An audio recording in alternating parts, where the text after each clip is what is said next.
Fatman facts நேயர்கள் எல்லாருக்கும் ஒரு பெரிய வணக்கம். நான் Uday. Welcome to the show Bigg Boss thug life. Sir, welcome to Bigg Boss with fatman at fatman thug life. Jai சுல்தான்.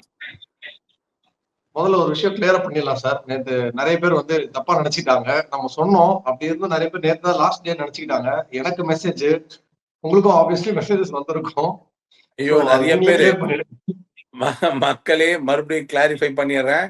நான் இந்த சீசனை நல்லபடியா சிறப்பா முடிச்சு கொடுத்துட்டு இந்த சீசனுடைய கடைசி ஃபினாலே முடிச்சு சீசனை மொத்தமா ரிட்டையர் ஆகிறேன்னு சொன்னேனே தவிர நான் கோச்சுக்கிட்டு நேரத்தே ரிட்டையர் ஆகிறேன் அப்படின்னு சொல்லல. ஸோ இப்படி தப்புன்னு முடிச்சு விட்டீங்க போங்க அப்படின்ற மாதிரி ஆயிட போகுது. இந்த சீசனோட இன்னும் ஒரு 25 நாள் விழாவை சிறப்பித்துத்தான் போறேன். அது வரைக்கும் மாற்ற முடியாது. அதனால நீங்களும் கவலைப்பட்டவங்களுக்கு சொல்றேன், கவலைப்படாதா போறா அப்படின்றவங்களுக்கு எல்லாம் அவ்வளவு போக முடியாதுடா. அது ஒரே ஒருத்தர் தான் அப்படி நினைச்சது, ஒரே ஒருத்தர் தான். சேனல் வேற யாரும் இல்ல.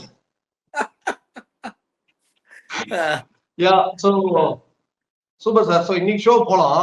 பட் இன்னைக்கு ஷோ ஓவராலா எனக்கு எப்படி இருந்ததுன்னா, ரொம்ப யாருமே ரோஸ்டிங் எல்லாம் கிடையாது. இன்னைக்கு வந்து ஜாலியான மூட்ல தான் இருப்பேன். இன்னைக்கு வந்து ரொம்ப லைட்டர் நோட்ல தான் விஷயங்களை வந்து அட்ரஸ் பண்ண போறோம் அப்படிங்கிற மாதிரியே ப்ரோமோஸும் செட் பண்ணியிருந்தாங்க. இன்னைக்கு எபிசோடும் அப்படிதான் இருந்தது.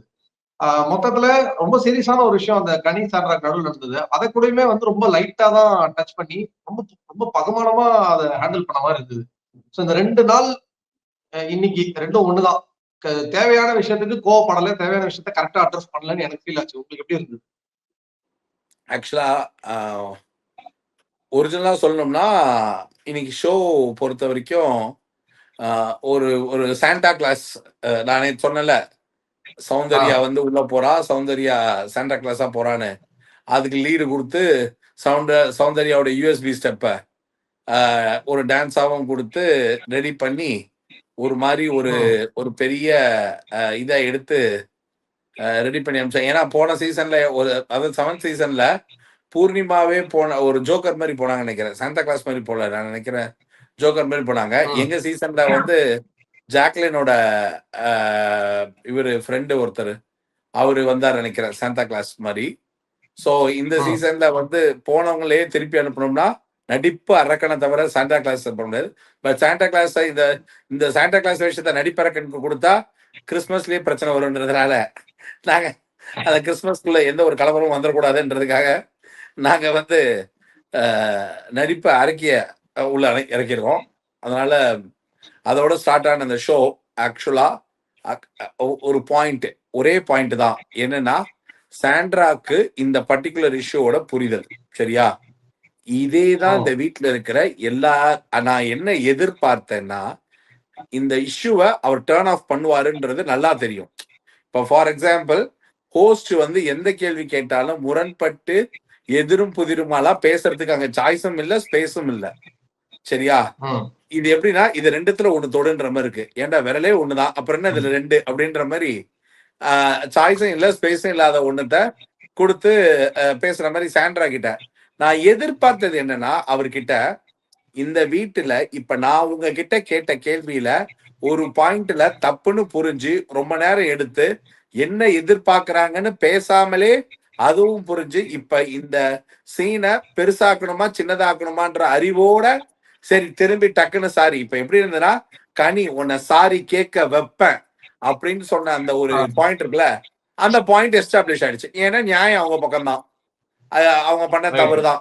ஆக்சுவலா சாண்ட்ரா வந்து இவ்வளோ பெரிய பூசணிக்காவை சோத்துல மறைக்கிற கதைன்னு நான் இன்னைக்கு சொன்னதுதான் சரியா. இது ஒர்க் அவுட் ஆகாதுன்னு. ஆனா ஒர்க் அவுட் ஆகாத இந்த ஒரு பெரிய பழிய நான் கேட்டது என்னன்னா, ஒரு நாள் அவரு கண்டஸ்டன்ஸ் எல்லாம் ஒரு கண்டஸ்டன்ட்டுக்காக கேள்வி கேட்கல அப்படின்றதுக்காக சண்டை போடுறாரு சரியா. சாண்ட்ரா பண்ண இவ்வளவு பெரிய தப்ப கேட்ட இந்த கண்டஸ்டன்ஸ மதிக்கலன்றதுக்கு ஏன் ஒரு கேள்வியா கேட்காம இருக்காருன்றதுதான் கேள்வி.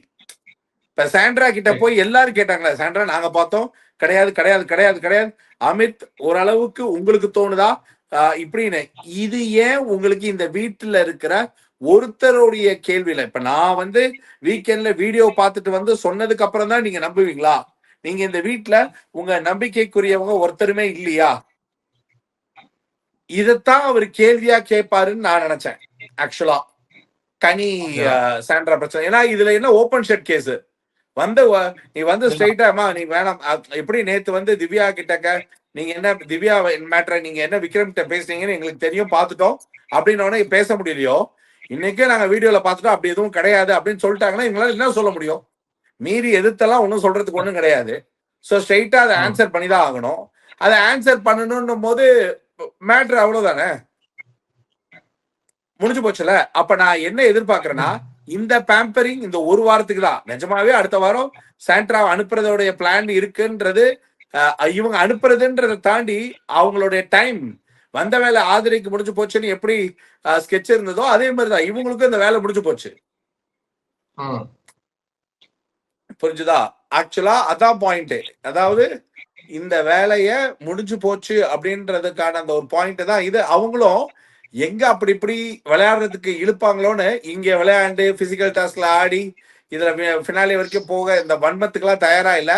வீட்டுக்காரரோட வந்தோம், வெளில வீட்டுக்காரரோட போயிருக்கணும், இல்ல அடுத்த வாரம் போகணும்னா ஓகே. குழந்தைங்களை இந்த பிக் பாஸோட நாளைக்கு ஹிஸ்டரியில வரும்ல, குழந்தைகள் இந்த வீட்டுக்குள்ள இருந்த இந்த மொமெண்ட் வந்து அந்த குழந்தைகள் பெருசானா கூட பிக் பாஸ்ன்ற ஒரு ஷோல நாங்க வந்தோம், இது எங்க பீரியட்ல, அது வந்து ஒரு வரலாறா மாறும்ன்ற ஒரே பதிவுக்காக விஜய் டிவி ப்ராடக்ட்ல அந்த வாய்ப்புகள் கொடுக்கப்படுது. ஏன் ஆதிரை எஃப்ஜேக்கெல்லாம் கிடைக்கலன்னா அவங்க விஜய் டிவி ப்ராடக்ட் இல்லை, அவ்வளவுதான் வித்தியாசம்.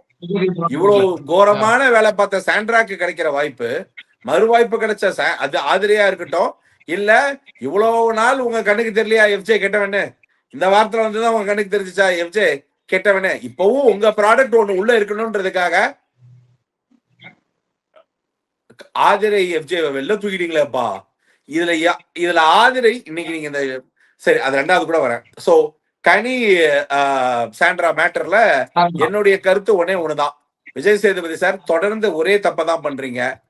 ஒருத்தங்களுக்கு ஒரு விஷயம் ஆச்சுன்னும் போது அமித்த அந்த வருன்னு வருத்த நீங்க கேட்டா இன்னைக்கு ரொம்ப மைல்டா நான் அவரை திட்டல அப்படின்னு உங்க பதிவுல நீங்க தப்பிக்கிற அந்த ஒரு சீனை வேற போடுறீங்க.